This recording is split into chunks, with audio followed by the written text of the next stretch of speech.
ఓట్ల కోసం ఏ గడ్డి గెలవడానికైనా కాంగ్రెస్ సిద్ధపడుతున్నట్టు. తెలంగాణ రాష్ట్ర ముఖ్యమంత్రి రేవంత్ రెడ్డితో సహా అదే బాట పట్టినట్టు స్పష్టంగా కనిపిస్తుంది. కేవలం ఎన్నికలలో రేవంత్ రెడ్డి గారు మాట్లాడిన భాష, మాట్లాడిన తీరు ఎట్లా అర్థం చేసుకోవాలి? అక్కడ విజయన్కు వేసే ప్రతి ఓటు మోడీకి వేసినట్టే అంట. సిపిఎంకు, ఎల్డీఎఫ్కు వేసే ప్రతి ఓటు బీజేపీకి వేసినట్టే. మోడీ విజయన్ బ్రదర్స్ అంట. ఏమి రాజకీయాలు మాట్లాడుతున్నారు? తాను భారతదేశంలో ఒక రాష్ట్రానికి ముఖ్యమంత్రి అనే హోదాను గుర్తుపెట్టుకునే మాట్లాడుతున్నారా రేవంత్ రెడ్డి గారు? రాజకీయంగా ఎన్ని భిన్నాభిప్రాయాలైనా ఉండవచ్చు. కేరళ ఎన్నికలలో పోటాపోటీగా ప్రచారం నడుస్తున్న సందర్భంగా స్థాయికి తగిన విమర్శ, వార్డు స్థాయిలో మాట్లాడినంత అధమ స్థాయికి ఒక ముఖ్యమంత్రి స్థాయిలో దిగితే ఆయనకు, ఆయన స్థానానికి గౌరవం పోతుంది కదా. రాజకీయ శత్రుత్వం ఎంతైనా ఉండవచ్చు, కానీ రాళ్ళు వేయడం తగదు కదా. ప్రజాస్వామ్య వ్యవస్థలో ఉన్నాం. అసలు భారతదేశంలో సిపిఎం, మోడీ ఒకటే అని అంటే ఈ దేశంలో రాజకీయాలు తెలిసిన ఎవరైనా అంగీకరిస్తారు. ఈ మాత్రం స్పృహ రేవంత్ రెడ్డి గారికి ఎందుకు లేకుండా పోయింది? ఈ దేశంలో బీజేపీ ఈ దేశానికి ప్రమాదకరమైన శక్తిగా చెప్పే మొట్టమొదటి రాజకీయ పార్టీ ఏదైనా ఉంటే అది సిపిఎంఏనని అందరూ అంగీకరించే విషయం. బీజేపీ, ఆర్ఎస్ఎస్ల ప్రమాదం నుంచి దేశాన్ని కాపాడాలి అని సిపిఎం చెప్పినంత లోతుగా, సిపిఎం చెప్పినంత గట్టిగా మరొకళ్ళు చెప్తున్నారని ఎవరు అనలేరు. ఈ విషయంలో సిపిఎంకు ఏ విధమైనటువంటి కన్ఫ్యూజన్ లేదు, గందరగోళం లేదు, చాలా స్పష్టత ఉంది. మనం చరిత్రంతో తిరగేస్తే బీజేపీ బలపడకుండా చూడటం కోసం కొన్ని నష్టాలను భరించడానికైనా సిపిఎం సిద్ధంగా ఉంటుంది.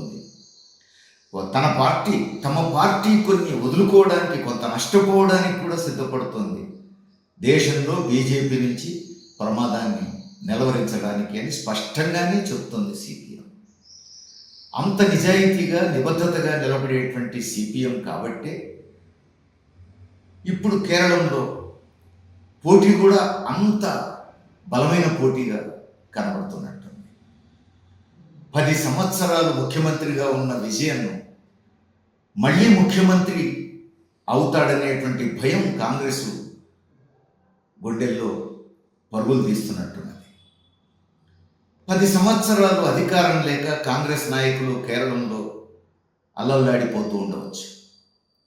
పదవులు కోల్పోయి 10 సంవత్సరాలు నిరుద్యోగులుగా ఉన్న కాంగ్రెస్ నాయకులకు ఫ్రస్ట్రేషన్ కూడా ఉండొచ్చు అక్కడ. కానీ ఆ ఫ్రస్ట్రేషన్ తెలంగాణ ముఖ్యమంత్రి నోటి నుంచి రావాల్సిన అవసరం ఏమిటి? తెలంగాణ నుంచి పోయినటువంటి ఒక కాంగ్రెస్ నాయకుడిగా, ఒక ముఖ్యమంత్రిగా డిగ్నిఫైడ్గా రాజకీయాలు మాట్లాడాలి. బీజేపీని, సిపిఎంని ఒకే ఘటన కట్టడం అంటే అర్థం ఏమిటి? కేరళంలో బీజేపీ పెరిగినా పర్వాలేదు అనుకోవటమే కదా. ఇది అనేక సందర్భాల్లో మనం చూస్తాం.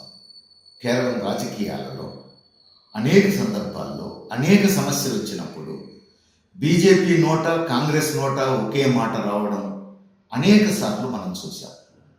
అనేక వివాదాల్లో అది మనం చూసాం.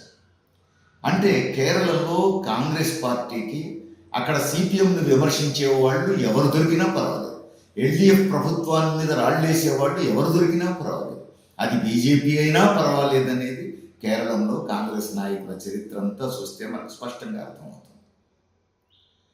ఇప్పుడు దేశంలో మోడీ ప్రభుత్వం ప్రతిపక్షాలను వేధిస్తున్నది, కానీ ఇక్కడ విజయన్ను వేధించట్లేదని చెప్పి రేవంత్ రెడ్డి గారికి బాధ కలుగుతుంది. రేవంత్ రెడ్డి గారికి దేశ రాజకీయాలు ఆ మాత్రం తెలియకుండా పోయినాయి. దేశంలో మోడీ ప్రభుత్వాన్ని వ్యతిరేకించే ఏ పార్టీ అయినా, ఏ రాష్ట్రంలో ఉన్న ప్రభుత్వాన్నైనా మోడీ ప్రభుత్వం ఇబ్బందులు పెడుతున్న విషయం అందరికీ తెలిసిన విషయం కదా. అది కేరళ కావచ్చు, తెలంగాణ కావచ్చు, తమిళనాడు కావచ్చు, పశ్చిమ బెంగాల్ కావచ్చు, మరొకటి కావచ్చు. తీరా ఎన్నికల దగ్గరికి వస్తే ఇక మీకు ఎన్నికలు, ఓట్లే తప్ప మోడీ ప్రభుత్వం అనుసరించేటువంటి తప్పుడు విధానాలు మర్చిపోతారా? కేరళంలో మీకు పోటీ విజయం కాబట్టి, మీకు పోటీ ఎల్డిఎఫ్ కాబట్టి, మోడీ విషయంలో కూడా తప్పుడు రాజకీయాలు మాట్లాడతారు. మోడీని విజయంను ఒకే ఘటన కడతారు. దేశంలో ఇవాళ కాకపోతే రేపు మోడీ స్థానంలో రాహుల్ గాంధీ ప్రధానమంత్రి కావాలని కోరుకునేటువంటి నాయకులు మరి బీజేపీ ప్రమాదం గురించి శాస్త్రీయంగా విశ్లేషణ చేయాలి. ఏ రోజైనా ఎక్కడైనా ఏ ఊళ్ళో ఉన్నా ఏ రాష్ట్రంలో ఉన్నా దేశానికి ప్రమాదం బీజేపీ అని కాంగ్రెస్ నమ్మితే ఆ విషయాన్ని మర్చిపోయి అడ్డగోలుగా మాట్లాడొద్దు కదా. ఏ పూటకు ఆ మాటే మాట్లాడతారా? ఎక్కడి పాట అక్కడే పాడతారా? ఇది అవకాశవాదం కదా. అంటే ఓట్ల కోసం ఏ గడ్డైనా గరుస్తారా? కేరళం ప్రజలు అమాయకులు కాదు, తెలివి తక్కువ వాళ్ళు కాదు. కేరళం ప్రజలు దేశంలో అందరికంటే ముందు 100% చదువుకున్నవాళ్ళు. మానవాభివృద్ధి సూచీలో మొదటి స్థానంలో ఉన్నది కేరళ. ఏ విషయంలో చూసినా కేరళ అడ్వాన్స్డ్గా ఉన్నది. ఆ విషయం దేశమంతా తెలుసు, కేంద్ర పాలకులకు తెలుసు, తెలంగాణ పాలకులకు తెలుసు. కేరళ ఆ విధంగా ముందడుగు వేయడానికి కేరళ చరిత్రలో వామపక్షాల పాత్ర కూడా అందరికీ తెలిసిన విషయమే.